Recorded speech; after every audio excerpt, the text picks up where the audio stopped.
God is dead. God remains dead, and we have killed him. How shall we comfort ourselves, the murderers of all murderers? What was holiest and mightiest of all that the world has yet owned has bled to death under our knives. Who will wipe this blood off us? What water is there for us to clean ourselves? What festivals of atonement, what sacred games shall we have to invent? Is not the greatness of this deed too great for us? Must we ourselves not become gods simply to appear worthy of it? This quote from Friedrich Nietzsche is well known. What is less well known is what Nietzsche actually meant by this. Contrary to the way it's bandied about in popular culture, this quote is less of an exclamation of triumph and more of a lament. And more than that, a warning. Nietzsche didn't believe that the death of God would simply usher in a new age of reason and prosperity. On the contrary, he believed that it would spiritually destabilize the entire world. Since the dawn of human consciousness, the concept of God had performed an important philosophical and psychological function.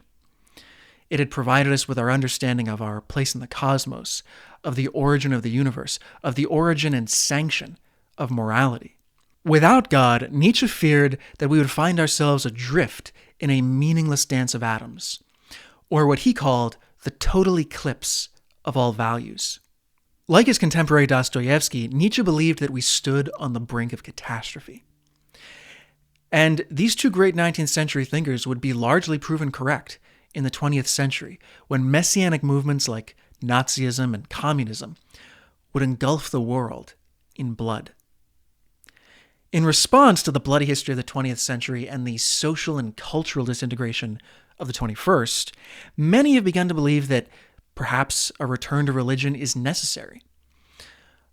One of the most prominent cases of this recently is that of the atheist Ayaan Hirsi Ali, who recently embraced Christianity because she believes it is the only bulwark against both radical Islam and woke leftism, and because it brought her out of a deep and intractable depression. For many, like Hirsi Ali, the solution to our civilizational crisis is to bring God back to life. My name is Connor O'Leary, and I used to be one of those people.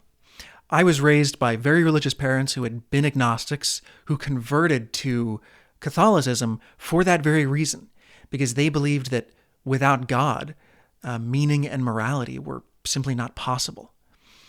And they raised me in a very specific subculture of Catholicism called traditional Catholicism. So I grew up with Thomas Aquinas, St. Augustine, the Bible, the traditional Latin Mass, all of the great traditions of the church. And while there were many things about that life that I loved and still love, I began to feel after some time that the religious answers were simply not adequate to life. So I went on my own philosophical journey and ultimately wound up at an atheistic philosophy. And that's the reason that I started this channel. Because I know what it's like to feel that meaning and morality are not possible without God. And I know that the meaning and morality provided by religion are absolutely vital to human existence. So in this channel, I will ask the question, I will discuss the question, is morality possible without God? And if so, how? To that end, I'll be discussing questions like the existence of God, the meaning of life. Is there a meaning of life? Is there an objective morality? If so, how would you derive that with or without God? And many other questions. And I'll be discussing them in my solo videos, as well as in interviews with experts in these subjects, experts on both the secular and the religious side of these questions. So I hope you'll join me in discussing what I think is the most important question of our age, the question that our civilization must answer if it is to survive.